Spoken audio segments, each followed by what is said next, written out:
نفس کے لیے کبھی بڑائی بلندی نہ چاہے، اس سے طبیعت میں سرکشی آئے گی اور تقوی کے راستے میں یہ عمل مانے ہے۔ اور نمازوں کی حفاظت کرے، نمازوں کی اگر حفاظت نہیں کرتا تو باقی سارے عمل اس کے پاس ہیں، تو وہ متقی کیسے بن سکتا ہے؟ چونکہ یہ تو اسلام کا بنیادی فریضہ ہے جو اہل ایمان پر لازم کیا گیا ہے، جو کسی صورت کے اندر بھی، حتیٰ کہ حالت بیماری کے اندر بھی معافی جس کی نہیں ہے،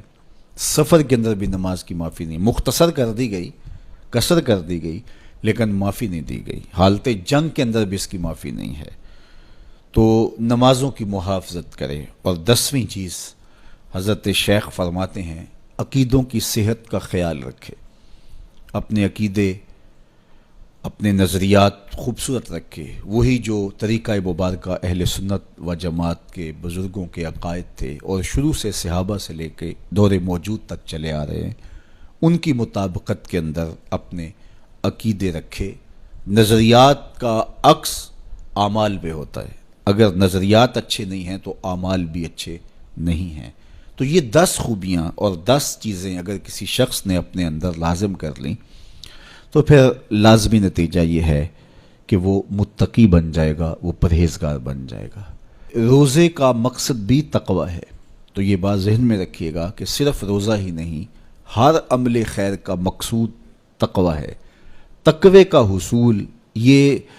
اہل ایمان سے تقاضا ہے ہمارے رب کا کہ وہ متقی بن جائیں۔ متقی ایک صاف ستھرا انسان ہوتا ہے، پاکیزہ وجود ہوتا ہے۔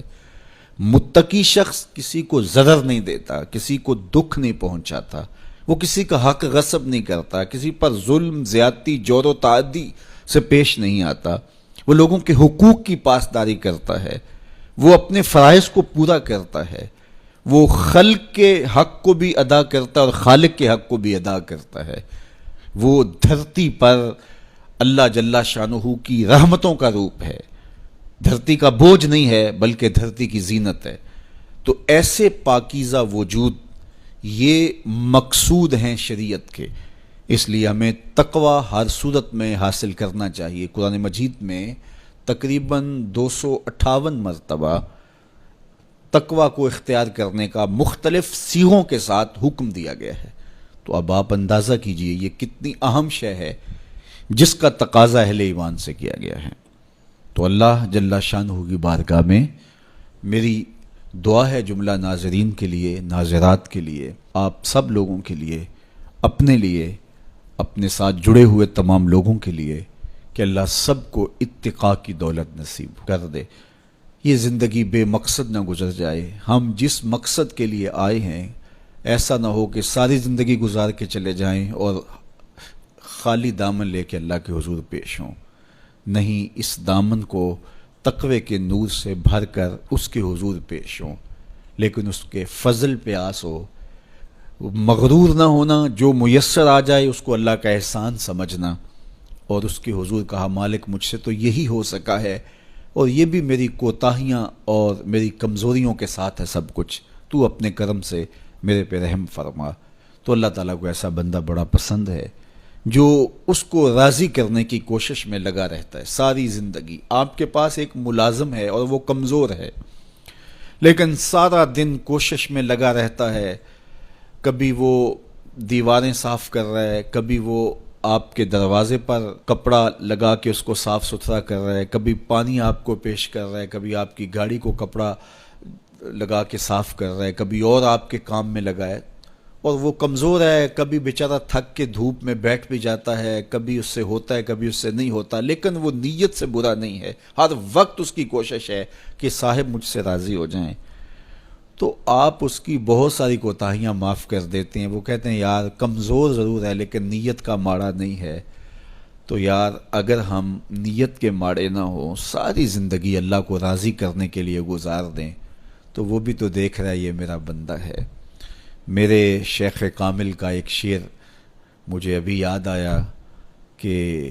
دلوں میں بری نہیں نہ نیتوں بری میں، دلوں میں بری نہیں نہ نیتوں بری میں، گناہ میں تو ہو جان دے لاچاریاں نو۔ اگر پھر بھی کوئی گناہ ہو جائے تو اللہ کریم ہے، رؤوف ہے، معاف کرنے والا ہے۔ تو تقوی کا یہ بھی نتیجہ ہے اور اس کا ثمرہ ہے کہ آپ سے گناہ سرزد ہو جائے تو آپ کو فوراً توفیق توبہ مل جاتی ہے۔ اگر یہ صالح اعمال آپ بجا لاتے ہوں تو زندگی کے اندر گناہوں کا سرزد ہونا ممکن ہے، لیکن متقی شخص سے گناہ سرزد ہو جائے تو وہ فوراً رجوع اللہ کرتا ہے، فوراً اس کو توفیق توبہ نصیب ہو جاتی ہے، اس کو کھٹکنے لگتا ہے کہ مجھ سے کچھ ہو گیا ہے، تو وہ بے چین ہو جاتا ہے۔ تو آئیے میں اور آپ اپنی زندگیوں میں تقوی کے نور کو بھر لیں۔ جہاں نور ہوگا وہاں اندھیرا نہیں ہوگا، اور اگر یہ نور باطن میں نہیں اترے گا تو وہاں اندھیرے ہوں گے، ظلمتیں ہوں گی۔ تو اندھیروں سے اور ظلمتوں سے اٹا ہوا دل لے کے ہم اللہ کے حضور پیش نہ ہوں، بلکہ نور سے بھرا ہوا دل اس کی دہلیز پہ رکھیں اور اس کی رحمتوں کی خیرات مانگیں۔